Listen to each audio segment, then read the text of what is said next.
Perkenalkan, namaku Tijo, umurku 25 tahun. Lulusan SMA di Semarang. Pekerjaanku seorang sopir pribadi. Sebelumnya aku pernah bekerja di pabrik, namun tidak bertahan lama. Aku sengaja mengundurkan diri. Karena alasanku berhenti, masih ingin mencari pengalaman, dan akhirnya aku memutuskan menjadi sopir pribadi, setelah temanku menawarkan pekerjaan. Hampir setahun aku bekerja sebagai sopir pribadi. Majikanku sangat baik. Majikanku namanya Pak Ferry dan istrinya Bu Ratna. Mereka berdua sangat baik, makanya aku betah kerja sama mereka. Pagi-pagi tugasku mengantar Pak Ferry dan Ibu Ratna. Pak Ferry aku antar ke toko bangunannya dan Ibu Ratna aku antar ke toko kelontong. Mereka punya 2 cabang usaha. Setelah aku mengantar Pak Ferry, langsung aku mengantar Ibu Ratna. Kebetulan jarak toko kelontong dan toko bangunan terpisah agak jauh. Kira-kira jarak tempuh 10 menit memakai mobil. Pada suatu hari Pak Ferry memanggilku, menanyakan orang yang pandai urut.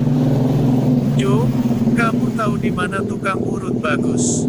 tanya Pak Ferry. "Ada Pak di kampung saya," jawabku. "Boleh gak dipanggil ke sini?" tanyanya lagi. "Tapi cewek Pak." "Gak apa-apa, penting pandai ngurut," jawabnya lagi dengan santai. "Baik Pak, besok saya suruh ke sini." Keesokan harinya aku pergi menuju rumah menemui Ibu Minah memakai mobil untuk sekalian aku jemput. Bu Minah yang kebetulan tetanggaku sendiri. Bu Minah adalah seorang janda anak satu, umurnya sekitar 45 tahun, tapi tidak kelihatan tua, karena dia pandai perawatan diri. Banyak laki-laki yang berniat memperistrinya, namun kata Bu Minah, untuk saat ini belum siap. Aku pun gak tahu alasannya kenapa. Aku mulai perbincangan dengan Bu Minah. "Gimana Bu? Mau gak datang ke rumah majikan saya hari ini? Kalau soal pijat-memijat Ibu selalu siap, tapi, apa Ibu yang harus ke sana?" Ibu Minah keberatan. "Ya?" tanyaku lagi. "Iya Ibu Risi," jawabnya singkat. Lalu aku membujuk Bu Minah agar bersedia ikut denganku ke rumah Pak Ferry. "Kenapa Ibu Risi segala? Kan semua orang sudah tahu kalau Ibu itu ahli pijat. Lagi pula niat kita hanya mau memijat," ujukku lagi. Bu Minah terdiam sejenak, seperti sedang mempertimbangkan, dan akhirnya dia mengambil keputusan, bersedia ikut ke rumah majikanku. "Ya udah kalau begitu, tapi tunggu sebentar ya Dek Jo, Ibu mau mandi dulu." "Oh iya silakan Bu," jawabku dengan perasaan senang. Setelah aku menunggu beberapa menit Ibu Minah muncul, sudah dandan rapi. Ya ampun, Bu Minah cantik ternyata kalau sudah dandan, walaupun usianya kepala 4. Dalam hatiku memujinya. "Ayo nak Jo, malah bengong, katanya mau berangkat sekarang." "Oh ayo Bu," jawabku dengan sedikit gugup, karena dari tadi memandanginya. Akhirnya kami berangkat menuju ke rumah majikanku. Bu Minah memperkenalkan diri sama Pak Ferry dan Bu Ratna. Mereka berdua menyambut hangat kedatangan Bu Minah. Pak Ferry dan Bu Ratna terkenal ramah ke setiap orang.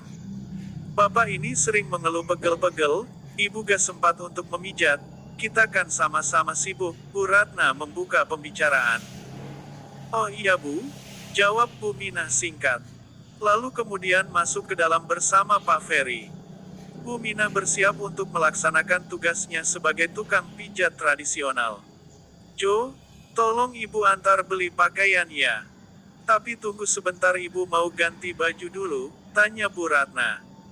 "Iya Bu," jawabku singkat. Kemudian tidak selang berapa lama, Bu Ratna datang dengan dandanan tidak seperti hari-hari biasanya.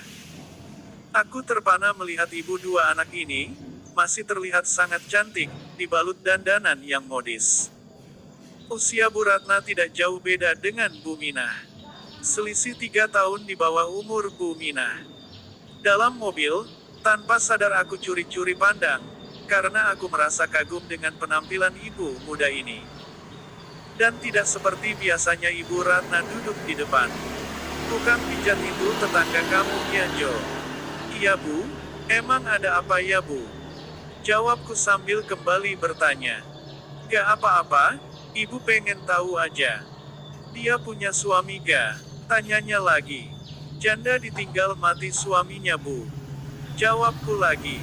Oh, jawab Bu Ratna singkat. Obrolan di dalam mobil semakin hangat, jarang sekali aku ngobrol bareng Bu Ratna seakrab ini, biasanya hanya seperlunya aja. Sambil aku ngobrol pikiranku jadi gak karuan, karena Bu Ratna hari ini sikapnya benar-benar beda, sikap baiknya tidak seperti biasa. Tanpa terasa akhirnya kami sampai di toko pakaian yang dituju. Aku dan Bu Ratna masuk ke dalam. Setelah Bu Ratna memilih pakaian, tiba-tiba Bu Ratna memanggilku dalam kamar pas. Aku langsung menghampirinya. Astaga, yang seharusnya aku tidak lihat malah kelihatan jelas. Tanpa canggung menyuruhku menilai bagus apa enggaknya pakaian yang ia pilih. Gimana Joe? Ibu bagus gak pakai ini? Sambil ia memperlihatkan pakaian yang baru dikenakannya. Bah, bagus banget Bu, jawabku dengan sedikit gugup. Bu Ratna hanya tersenyum ke arahku sambil merapikan baju yang akan dibelinya. Wah gawat nih, Bu Ratna seperti memberiku harapan, hatiku bergema. Setelah selesai bayar di kasir, kami pun langsung pulang. Sesampainya di rumah Ibu Mina sudah menungguku, dia sudah selesai memijat Pak Ferry. Udah lama nunggu Bu? Tanyaku. Baru aja selesai, jawab Bu Mina.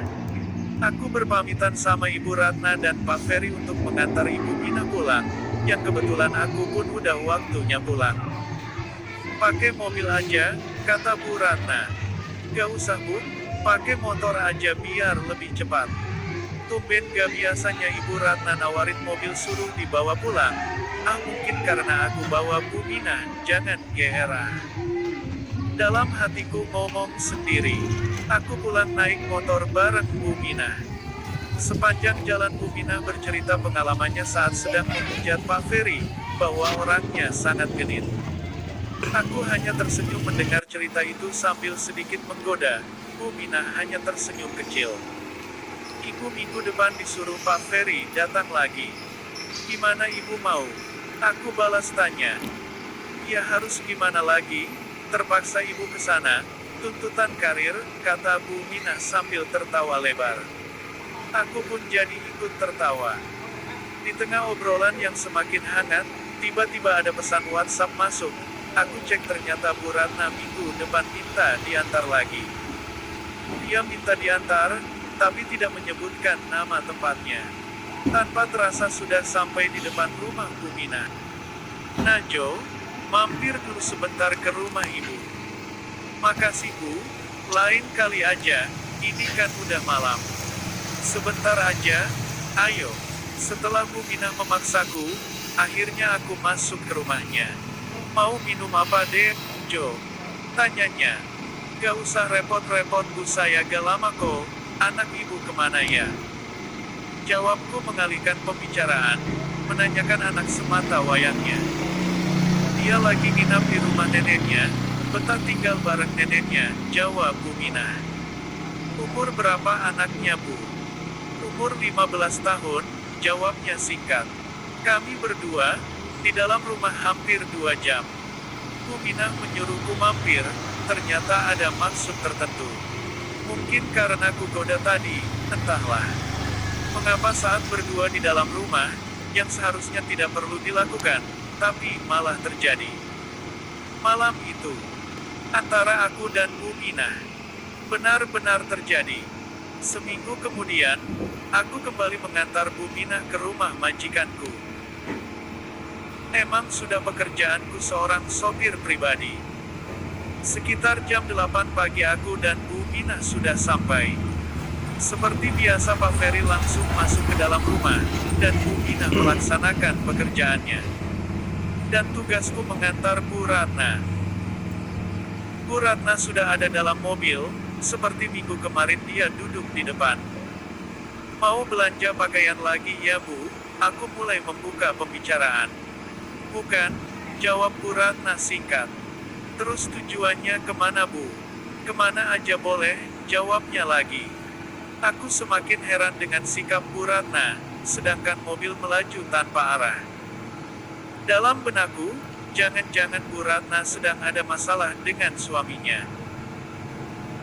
Ibu masih kelihatan cantik gak sih Jo? Tanya Bu Ratna, sambil mengarahkan mukanya ke kaca spion. Saya bingung jawabnya Bu. Kok bingung? Kata Bu Ratna, sambil melirik ke arahku. Entah setan apa yang merasuki aku. Aku memuji Bu Ratna seperti sedang pacaran. Ibu masih terlihat cantik, seumuran aku juga masih naksir sama ibu. Terlihat mukanya Bu Ratna merah merona, tersanjung mendengar pujianku. Memang kenyataan seperti itu, Ibu Ratna masih terlihat cantik, ditambah dengan perawatan mahal. Bu Ratna mengajakku ke suatu tempat, yang menurut kami berdua sangat nyaman jauh dari gangguan. Setelah itu langsung pulang ke rumah. Dari semua peristiwa itu, Bu Ratna makin sering meneleponku dan juga Bu Mina.